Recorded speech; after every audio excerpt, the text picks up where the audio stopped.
আর তৈরি করা হচ্ছে চিংড়ি মাছের কারি। আপনারা রেসিপিটা পুরোটা দেখবেন।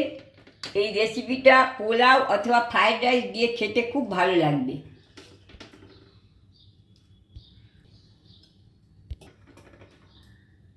কড়াই 4 চামচ সর্ষের তেল দিলাম। এবার 2 শুকনো লঙ্কা সামান্য ভেজে তুলে নেব।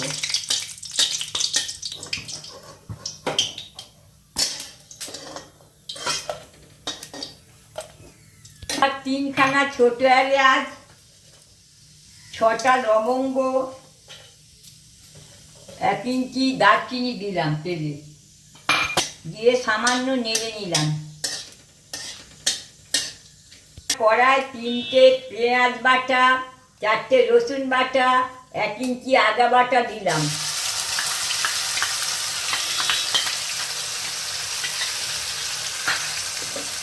দিয়ে একটু নাড়লাম।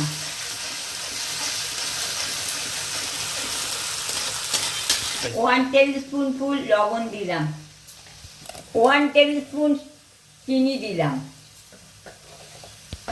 লবণ চিনি দেওয়ার পর পেঁয়াজ রসুন আদা বাটা পেস্টটাকে একটু নাড়িয়ে নিচ্ছি,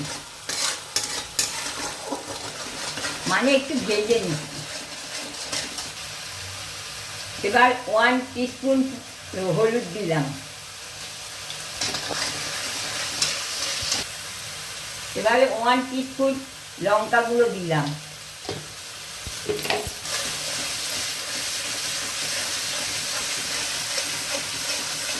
এবার দিয়ে লঙ্কা হলুদ পেঁয়াজ রসুন আদা বাটা এলাচ লবঙ্গ দারচিনি দিয়ে নাড়লাম।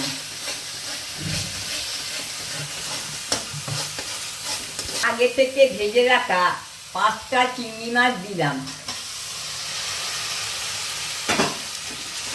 দিয়ে একটু নাড়ছি। আগে থেকে ভেজে রাখা 5টা চিংড়ি মাছ দিয়ে মশলাটা দিয়ে চিংড়ি মাছটাকে একটু কষছি।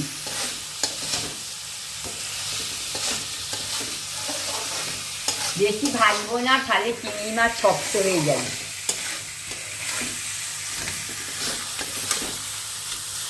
দুটো তেজপাতা দিলাম।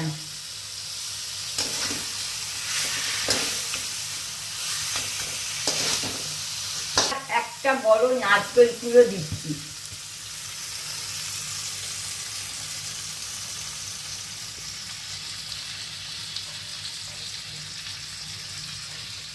এবারে নারকেল দেবার পর চিংড়ি মাছগুলোকে একটু নারকেল দিয়ে কষে নিচ্ছি।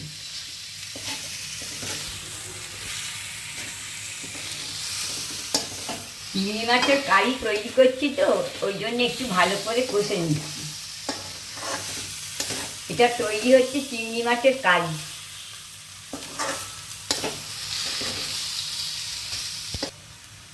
এবার জল দিচ্ছি যাতে চিংড়িগুলো ভালোভাবে সেদ্ধ হয়ে যায়।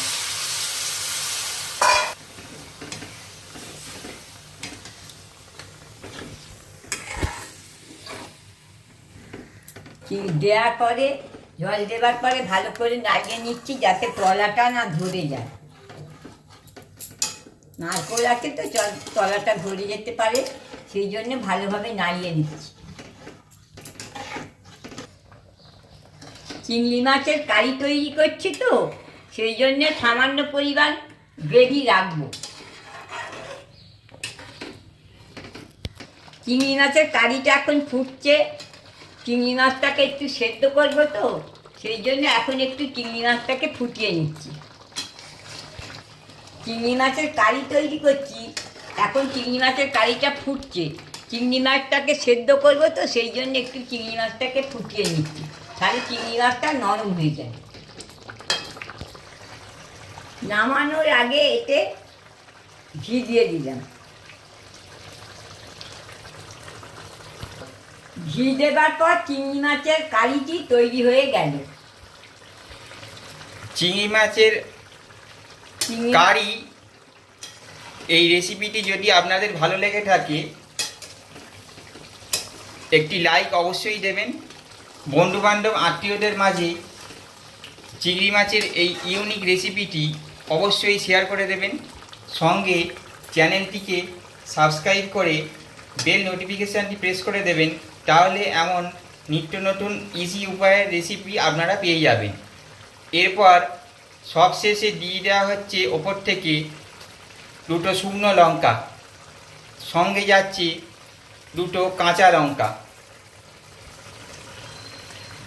কমপ্লিট হয়ে গেল চিংড়ি মাছের তরকারি বা চিংড়ি মাছের কারি রেসিপি। চিংড়ি মাছের কারিটি তৈরি হয়ে গেছে। এটা পোলাও অথবা ফ্রায়েড রাইসের সঙ্গে খেতে খুব ভালো লাগবে। আপনারা রেসিপিটা পুরোপুরি দেখবেন, করে খাবেন, দেখবেন খেতে খুব ভালো লাগবে। গলদা চিংড়ির মালাইকারি দেখতে পাচ্ছেন। প্রথমে চিংড়ি মাছের মাথাটি বের করে নিলাম, এরপর সামান্য পরিমাণে চিংড়ি মাছ ছিঁড়ে নিয়ে বাসমতি রাইসের সাথে মাখিয়ে খাবো।